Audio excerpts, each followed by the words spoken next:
Today on the podcast, we're kicking off a series about boundaries in marriage, what they are not, and why they are essential in a healthy marriage. This series is going to be full of practical applications, and boundaries can take practice to do well. So if you have not already, subscribe to our podcast email so that you will get the bonus content that comes with each episode. We write application questions for every single episode to make the content more actionable and accessible.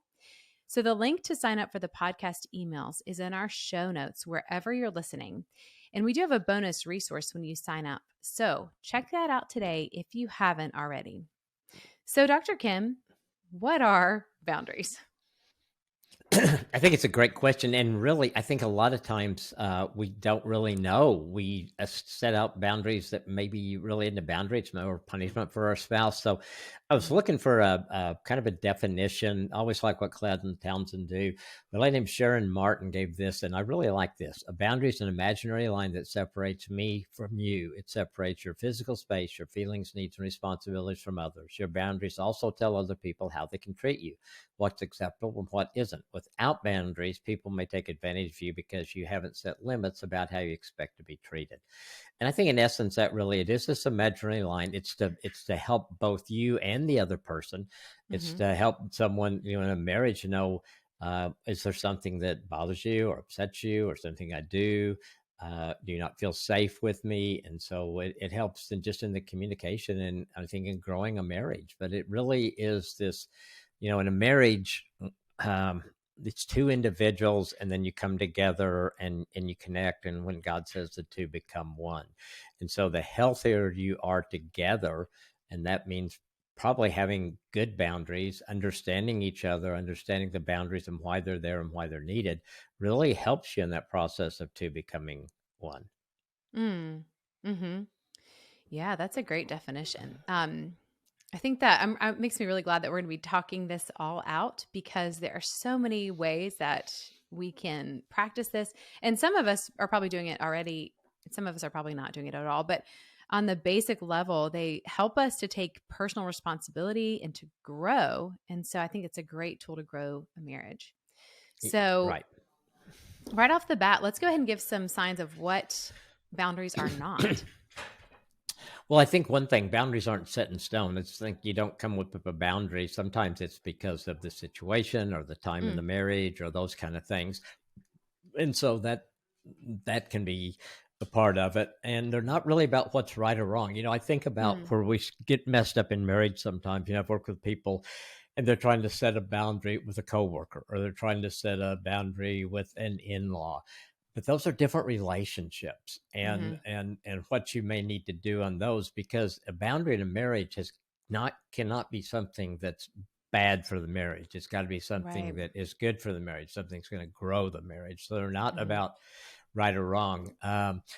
Some people think boundaries are selfish and people can use boundaries to be selfish. I mean, that's an unhealthy way. Selfishness should not have anything to do that. The things in boundaries in a marriage is basically about being a servant, having self-control, how to love the other person. I had a client tell me once that they set some boundaries on their husband, told him he could not talk to me in that way anymore. And it did not work. And they said, "What do I do now?" And I said, "Well, you didn't really set a boundary." I said, it was kind of an attempt at controlling your husband, which doesn't work. And really what the thing to say is basically about, you can't speak to me that way. And that just doesn't really give, if you say that, that's just something that, I don't know, it's not enforceable. It's not like, it's just like, okay.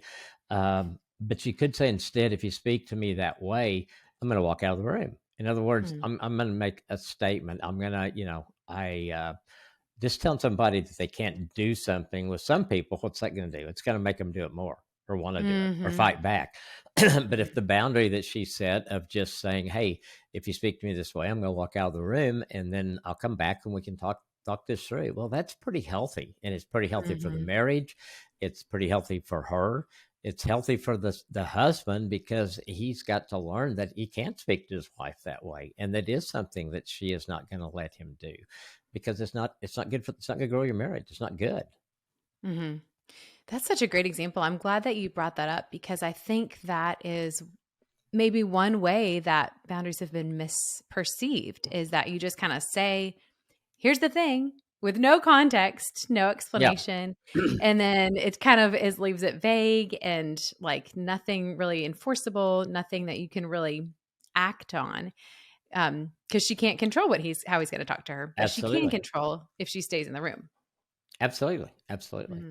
Yeah, I think if you look at most of us, if we have a backyard and we have it fenced in, well, that allows us to control what's ours. We can't control what's on Hmm. the other side of the fence, our neighbor, what our neighbor does, but we kind of protect ourselves. And so, um, if someone crosses a boundary we've set for ourselves, we can take control ourselves. How am I going to respond to that, Hmm. and not allow ourselves to be controlled or hurt or those kind of things. And so it's a lot about self-control. What am I going to do to Yeah. help make this healthier and Yeah. not in a selfish way? Yeah, that's such a good point. And I think some other ways that I have seen or heard boundaries be misunderstood, they are not to control somebody, they are not a punishment, they are not a tool to try to change someone. Yeah, they're not punitive. I think that's one of the biggest misconceptions I've seen is that they would be punitive. Yeah, and I think that's where a lot of people come from it. Hmm. We kind of talked a little bit before. Sometimes I've had a wife come in and said I just couldn't get him to quit talking to me that way, so I'm withholding sex. Well, Hmm. that's not the best way to resolve things. That's going to cause more Hmm. problems. And again, it's just that was more punitive, really, uh, Hmm. by her back to him. Because I think when we really learn to control ourselves, it's not selfishness. I think it's a loving thing. Yeah. When I take control of myself, and I think then I think it allows me to love better, to just help us grow toward the intimacy that we want in a marriage relationship. And so I see boundaries are able to help accomplish that. And if you're Hmm. doing punitively, they're never going to accomplish that. No. Yeah, because it has to be. Yeah, I think it's a great point. The self-control piece of it's going to require self-control from both spouses in a marriage, and that is a healthy thing. Both of us should be self-controlled and should be growing in that. So that'll help the marriage. And the boundaries help to kind of say, well, here's where my responsibility ends and yours begins because I am I'm required to use self-control and so are you. Yes. I think I thought of an example with a couple I met with a couple of years ago when he came from a culture that was pretty loud in the way they talked. They're just Mm-hmm. a loud people. Mm-hmm. And she came from a very soft spoken deal. And so his talking to her at times, she would feel like he's yelling when he felt like Mm-hmm. he was talking normal. And so the boundary that came is, uh, I need you to talk to me softly because I just don't hear you when you talk that way. And Mm-hmm. so that was something that, and I can't remember what she said. It really, I guess with hers, there wasn't really, I'm going to walk out of the room or something. It was just, there's some way that she was going to remind him that he figured out when but it helped a lot. And it was something that he did Mm-hmm. not see was affecting her because it was his normal. And this was earlier in their marriage. And so, that's the way my mom talked to my dad. And that's the way my aunt Mm-hmm. talked to my uncle. And that's the way my grandparents talk. And what's wrong with you? No, you married somebody that's not in your culture, and Mm-hmm. in their culture it worked fine, as far Yeah. as I know. But in this marriage, it didn't. And so again, a boundary that would say, "Hey, don't talk to me like that. Talk to me in a soft voice." Mhm. Yeah, I think that's a great point that a response of what's wrong with you is not going to really get you where you want to be with this. If it's not right or wrong. So if your spouse has No, something they're bringing up, it's because it matters, and so it's worth listening to, even if you don't see absolutely. eye to eye. That's such a good point because I think one thing is that I say a lot, and I think I learned it probably middle part of our marriage, that if something's important to Nancy, I need to make it important to me. Hmm. Because I think we have a tendency to say sometimes, "Well, that's stupid," or "Why are you thinking Hmm. that?" or "She'll get over that," or things like that. But no, if I really, she brings something up that bothers her or that, yeah, wants me to do differently, I need to listen to her in that. And Hmm. because it is important to her, she wouldn't be bringing it up. And if it's important enough to her, then I need to make it important to me, even if I don't get it, even if it makes no sense at Right. all, because it is important to her.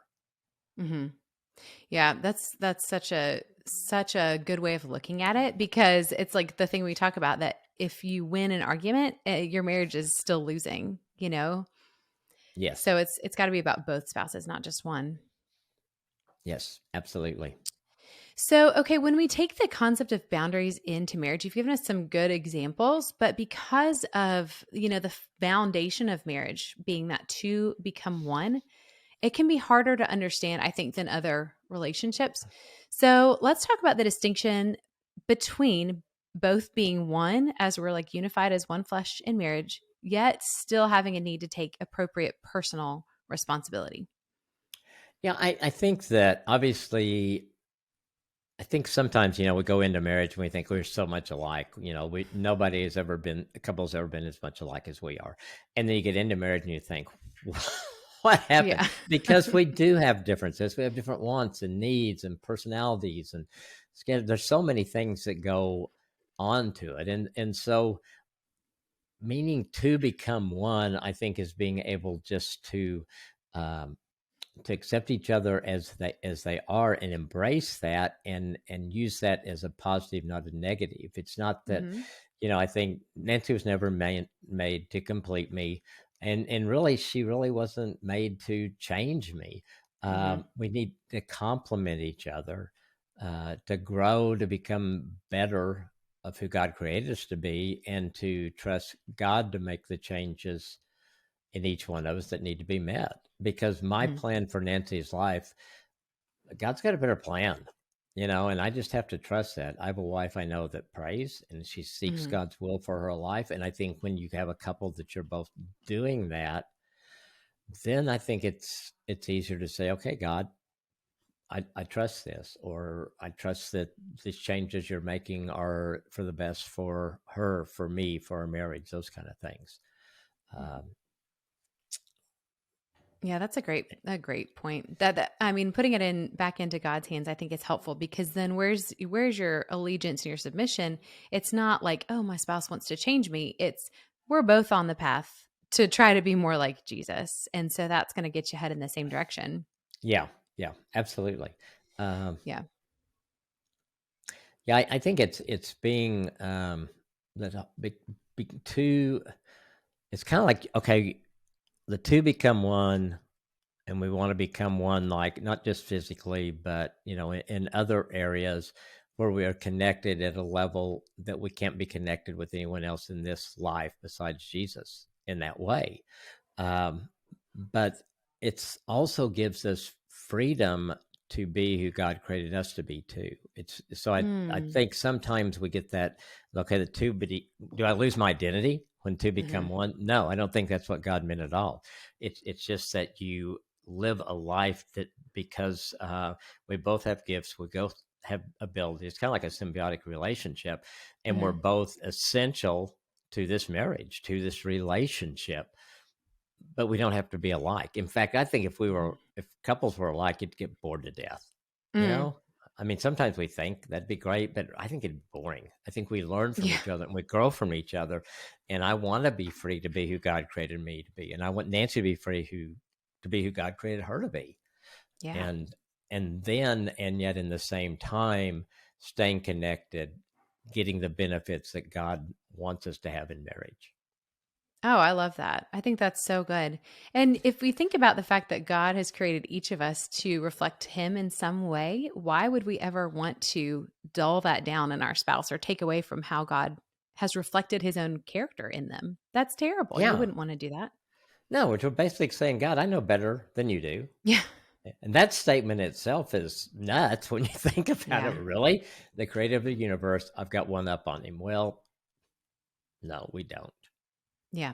No. And so we have different personalities, different wants and needs. We might have different schedules or different workload.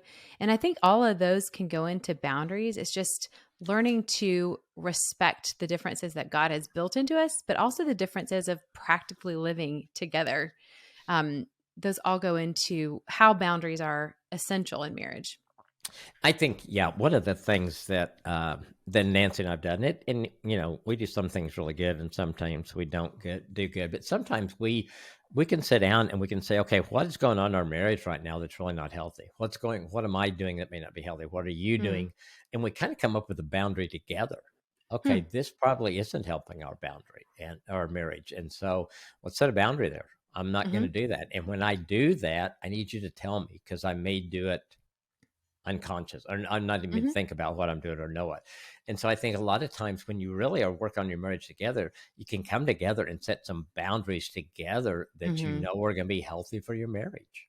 Yeah, that's really good. And I think one way we've got a resource about conflict, working out conflict together. We've got a conflict workbook and a conflict cheat sheet. And one of the things we talk about in those is setting boundaries around your communication in conflict.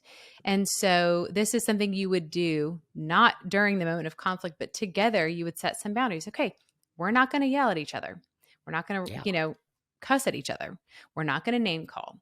And so you just set simple boundaries like that together for your marriage, and then you make it enforceable. Okay, if you call me names, I'm walking out the door for 10 minutes. We're going to resume after 10 minutes, whatever it is. And I think that's a common way I've heard of that being enforced. So I think making those kind of things together makes this more approachable. Where are some things that we can decide together to adopt that will help us both take our appropriate God given responsibility in this situation? Absolutely. And going into those conversations that we're doing this for the betterment of our marriage. It's not Hmm. a, Hmm. you know, yeah, I think it can make a huge difference. Yeah, I think so. And I think, okay, so this is a this is a wild card. This is going off script, but I'm just thinking about this marriage difference thing and about two become one. It made me think of Dr. Kim. This is really goofy, but it made me think of this super common marriage disagreement that I hear between couples, which is that for some reason, a wife in the kitchen, like she just does not want to have her butt smacked, right? But that's all the husband wants to do. I've heard this from every couple. I feel like every couple I've ever known, right? So it's a goofy Yep. argument, but it's real, right? Yep. So when I think about things like that, is that something where one spouse needs to be like, all right, fine, two become one. I don't get to have my preference. Or is it okay to have a boundary? I think, I think, oh, I think it's okay. I mean, my experience has been there are times that my wife likes me to slap her butt in the kitchen, and there's times that there are not, and I have not a clue what her mood is until after I do it. So, It was like a but little if it, test. yeah, and I think it's whether you can laugh about it, it's kind of a fun thing, or is this really does bother me. And so Yeah. if I knew that really bothered Nancy, then I need to know that I put a boundary on myself to control myself to not do that then. Yeah. Uh, Well, yeah, she's pretty much okay with it at home. It's if we're walking into Target and I slap her on the butt, it probably didn't have the same effect. It's just no. not gonna be. And I don't know why as guys we do that. I mean, I think as guys, a lot of times, in sports and stuff, now we high five more, but back when I was in sports, a lot of times you would just pat the other guy on the butt. I mean, flat hand. It's not like same Right. way you do your spouse. And so it just, I think sometimes as guys, we have ways of showing our affection for our wife in ways that do not communicate affection to them. Sure. Yeah, that's a great way to put that. Yeah. Yeah, it's just funny all the little things where you could say like, "Oh, we're one, so I can do what I want." But that's just not really going to be the best case in all cases. No, we had a couple. This is years ago, but Nancy was real close to the woman, and they dated, and so I ended up doing their marriage and everything. And so they've been married about 3 or 4 months, and Nancy got a call from her, and she said, "I know we went through the pre-marriage class, and I know all about submission stuff, but is it okay if he grabs my boob every time he wants Oh my to, no matter where we are?" And Nancy said, "I don't think I have to ask him this. No." No, y'all need to talk about this. Yeah. Yeah, talk that So, out. Oh mhm. gosh. That is funny. Some things just seem to come up over and over and over, and that's one of them, that type of thing. I know. And as guys, we're just strange. I mean, there's no other way around it. Why we think some of the things, and why we think some things that our wife are going to love some things that they don't. It's amazing. It's amazing to me. God put us together, men and women. It's yeah. Yep. So that leads us right into let's talk about some common misconceptions about Mm. boundaries. Well, I think they can't be selfish. We've kind of talked about that. I Mhm. think they aren't about controlling someone else. You Mhm. know, they're not about. I think they have to be individual to a couple. It's not like you and I can talk a Mhm. boundary and it's gonna that one size is gonna fit everybody. And boundaries are not to hurt the relationship; they're to grow and Mhm. enhance the relationship. Especially in a marriage. I think there's some relationships outside of marriage with people you don't really have a relationship with that it's more about protecting yourself and not really worrying about the relationship. But in marriage, yeah, it's got to grow the relationship. It's got to be a Mhm. positive thing for both of you in the relationship. Yeah, that's good. I think I've heard some misconceptions as well that are the idea that boundaries are not biblical, or that we should be servant hearted and put up with anything and everything, Mm, and indulge bad behavior. So yeah. I think that's a common misconception. Um, and then one that we kind of just talked about, the example that the idea we can do whatever we want since we're married. So I don't think Yes. either of those things are true. No, no. And that's where I think communication is so good. I mean, Hmm. where you can kind of say, okay, I love for you to touch me, but there's some times that it just is not helpful or it's Yeah. not good or it makes me feel whatever, and be able to know that. And so then you've got that communication, and then you're not saying don't ever touch me, but you're saying let's keep it right now. I'm really more comfortable with these contexts than I am with kind of what you're doing now. Yeah. I think most people can do that. Hmm. Yeah. Just get And the it's gonna conversation going. Hmm. yeah, yeah, and then follow through with it. Yeah. Yeah, that's good. Yeah, so I think that we already covered more in detail in our conversation about one-sided marriage boundaries, why boundaries are biblical, and so that takes a little more explanation. I'll link that episode in the show notes so we don't have to Yeah, re-explain all of that, but they are clearly biblical, and Jesus set boundaries and used them to not indulge bad behavior or enable it. So we shouldn't either. absolutely. Um, Yeah, because it's kind of this same thing we've been talking about this whole episode, that within the marriage, it's personal responsibility, self-control, and it's both of us growing and the marriage growing. yeah, yeah. I think it helps when you think about that Jesus set boundaries. Hmm. When he goes in the temple and wrecks everything, the boundary is you don't Hmm. do this in my father's house. The boundary is you Hmm. do this is not a marketplace. And so Yeah. that one just kind of came to my mind. But there's other examples probably all through Scripture if you really look at them where Hmm. Jesus set a boundary. Hmm. Yeah, he did not engage with a lot of different people who wanted to engage with him, and so um, yeah, we'll link to that episode where there's a little more explanation. But what are some other common ways that boundaries can be handled poorly? I think sometimes, and these kind of go back to people's personality. Sometimes people take too much responsibility for the emotions, the actions of others, and Hmm. so, and then I think on the other hand, there's some people who expect others to take too much responsibility for their own emotions and actions. So I Hmm. think when you get into that, when you're judging, you're somebody that's just really a good person that someone can take advantage of you in that if you're really kind Hmm. and sweet and those kind of things. And so I think anytime that we are I guess taking advantage is the right word of our spouse Hmm. by putting a boundary in that's not healthy, really not healthy for the marriage, but it's kind of selfish for you, that's just not going to work. Or if I'm expecting Nancy to take more responsibility for me and how I think and how I Hmm. feel. And so I put a boundary in instead of me dealing with those things myself. I'm putting a boundary. Well, you can't do this, or you can't say that, or you need to do this, or you need to do that. Then those are unhealthy. That's just Hmm. all about me, or and not about us, and not about the marriage, and not about how do we make it healthier. Yeah, and that sounds a lot like codependency as well. It does. And I think there's a lot of that in there, and I think that's Mhm. something that is something that's a real problem with a lot of people in our culture, and a lot of Mhm. times it is because of family of origin or past relationships, things like that. Yeah. I think that's what makes this conversation hard to get into is if if your parents had some codependency or some enabling or your other marriage models you saw had that, it's going to be hard not to kind of repeat that. And that's why it's hard to step into this conversation. But once you get started, it can be a little easier to see where, you're taking too much responsibility or things are lopsided.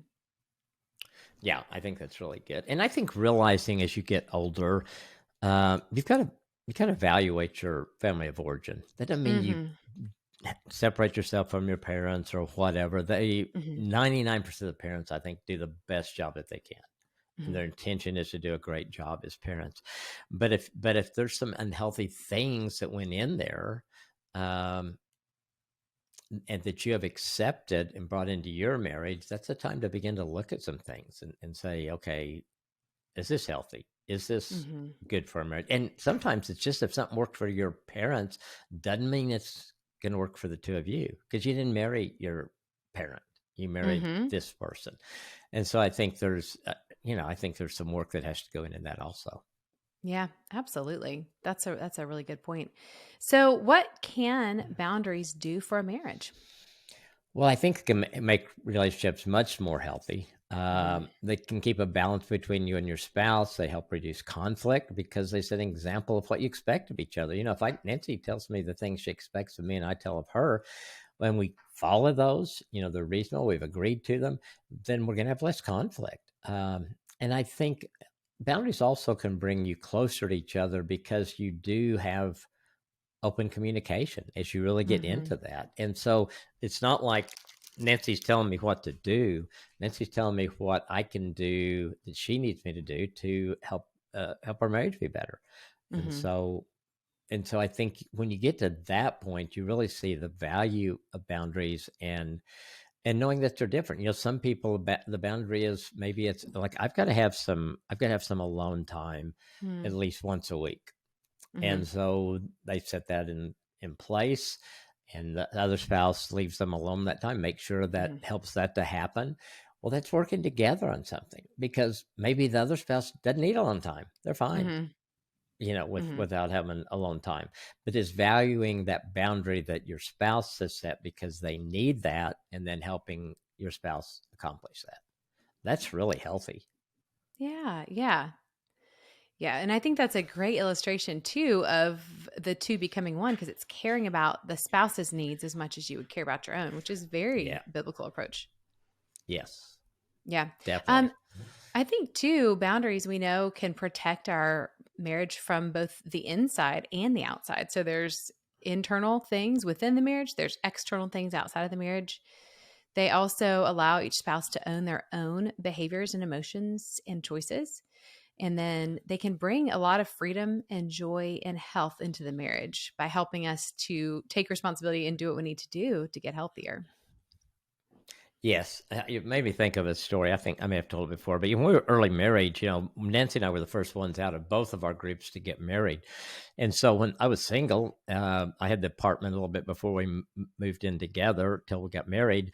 And, the guys had come over and we'd watch a game together. Well, we get married. And so, 10 o'clock at night, somebody knocks on the door. It's one of my buddies with a six pack of beer and saying, "Hey, you want to watch this?"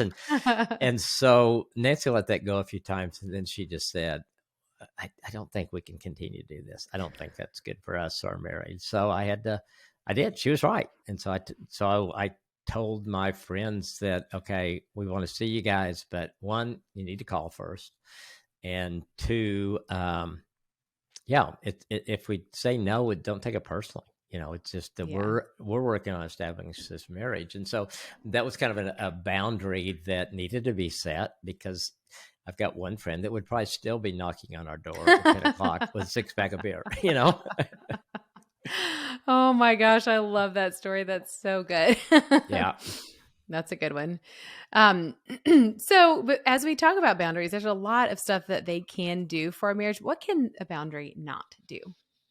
It can't change your spouse. I think that's the main thing you've got to realize. A boundary cannot change your spouse. Your you set a boundary, and you've got to have that relationship where your spouse values that and they honor the boundary that you set. But a boundary is not going to change your spouse Mm-hmm. of who they are. Yeah. Yeah. Well, mic drop moment there because that is just a hard fact that we have to accept in marriage. No change in spouses. No, you can only take care of yourself. And I don't find Mm-hmm. that so hard for us, but I can still Mm-hmm. fall into that too. If Mm-hmm. Nancy would just do this, she really would have a better life. Her Mm-hmm. life would be so much better if she just do what I tell her to do. So kind of you. No. So helpful. Yeah. Oh, yeah. It's so good. I'm a counselor, honey. Don't you realize this? Yeah. Well, I learned really early on that you cannot counsel your family. Mm. When I was, I guess, doing an internship. Oh, I was so fired up, and I was, it was bad. We'd go out to dinner, and I'd be analyzing every other Oh, wow. table. So I think that's kind of a normal thing that some people go to early in their career of counseling, but it definitely did not work. Went home, and I also needed to learn to talk about other things again Mm. Mm. besides counseling all the Mm-hmm. time. Yeah, I could see that. Yeah. Yeah, it happens with pastors' wives occasionally Oh, too. yes, Yeah. I'm sure. Yeah. Yeah. Well, so there are several different types of boundaries, and what are some of the types that can be helpful in marriage? I think respecting your spouse, showing respect, knowing that you're responsible for your own well-being, happiness. Your spouse is not there to complete you or to make you Mm. happy. Your choices, your decisions. There's a book came out years ago, and it was "Happiness is a Choice," and basically the book is just full of scriptures that just Mm. say, this is what we do, and Hmm. nobody else can make me happy. I think boundaries help us communicate better and clearer. Um, and I think they help in the sexual relationship. I mean, Mm. what most couples going into marriage have a different idea about that. And if you don't talk Mhm. about it, I think it can cause more frustration, maybe some conflict, things like that. And so understanding this is okay, this is not okay, this is what I'm comfortable with, this is what I'm not comfortable with, this is the Mhm. frequency that we agree on for this time in our marriage. All those kind of things we talk about a lot in our sex seminar that is coming up, and some other things, um, just help that make that relationship healthier and continue to grow throughout a marriage. So all of those things are really helpful. I think they're very Yeah. positive for the marriage, very pro making the marriage better. Yeah, those are so good. I mean, that's a lot, but that's stuff we're all going to be unpacking as we continue this series. So that will help to make each of those topics a little more accessible. And also, I think of like boundaries with the spouse, but also outside, boundaries together with our family, with our friends, with outside influences, and then also personal boundaries, boundaries of yourself, things that you will not say or do, and behaviors you will not say or do. So there's Absolutely. a lot of different ways to go with this, but we're going to unpack each of those in a way that I hope makes them really applicable. Yeah, because you're exactly right. There's so many places that we need to set boundaries outside of our marriage that help our marriage. And if Yeah. we don't set them, can be negative to our marriage, for sure. Yeah. And I bet most of us are doing this already in a lot of ways, but there are probably a couple of pain points we haven't figured out how to do this for. And so that's what we're going to try to lean in on. So I don't want anyone to listen today and think they have to go like do some overhaul. But what I do want is to recognize that there is a way to handle these things that are tough. Yeah, I think boundaries is such a huge subject in marriage. I'm so glad we're doing a series on it, because I think it allows us to just continue to unpack it and help it become more applicable and put a better Mhm. understanding for people in it. So I hope you'll join us for each one of these episodes, as well as all of our episodes. But I think this is a series that's really going to be helpful. I think so too, and I really do appreciate your real life stories, real life examples from the counseling room because that helps to make it more tangible for us. So your expertise here is super helpful, Dr. Kim. Well, and I think it also helps people realize they're not the only one that has this problem. Oh, You know, absolutely. Hmm. when I see in counseling, I mean, each couple is individual, and unique, and how we approach it is individual and unique related to them. But the problems that we face in marriage are pretty universal. They Hmm. just are. We're just humans, and we're sinful and flawed and not perfect. And unrealistic expectations. We all go through those things. Yeah. Yeah, that's true. That's true. And that's encouraging. So, this has been a helpful conversation kicking off our boundary series. Do you have any final piece of advice for our listeners today? Yeah, I think you kind of hit a little bit on what I want to say is don't get overwhelmed with this, because we covered a lot in this episode, and it's kind of lay the groundwork for the future in a lot of ways. But begin to understand boundaries. Begin to, maybe this will let you and your spouse sit down and have that conversation. Mm-hmm. Maybe ask your spouse to listen to this too if they haven't listened to it, and then say, let's sit down and talk about what are some things that we would like to see different in our marriage or would make our marriage healthier. And then as you work through those, maybe you come up with a couple of boundaries to use as to begin to test and to learn. I want you to eventually see there is value in having boundaries in our marriage, and it makes our marriage go forward and keeps it from moving backward. And Mm-hmm. that's and so take that first step. Begin to kind of think through what boundaries would be helpful for your marriage. Yeah, that's so good. That's good, encouraging, and practical. So that's a great place to end today. So we'll put a link to all the resources we mentioned today in our show notes so you can find them. And those are found wherever you listen to podcasts. We love hearing from you and answering your questions. So if you have any questions for Dr. Kim about the topic of boundaries, please go ahead and send them to us at info@awesomemarriage.com. We'll do an FAQ episode at the end of this series with any questions you have. So you can send them in at info@awesomemarriage.com, or you can DM us on Instagram at awesomemarriage. Thank you for listening and for sharing your time with us today. Have a great day and do something awesome for your marriage today.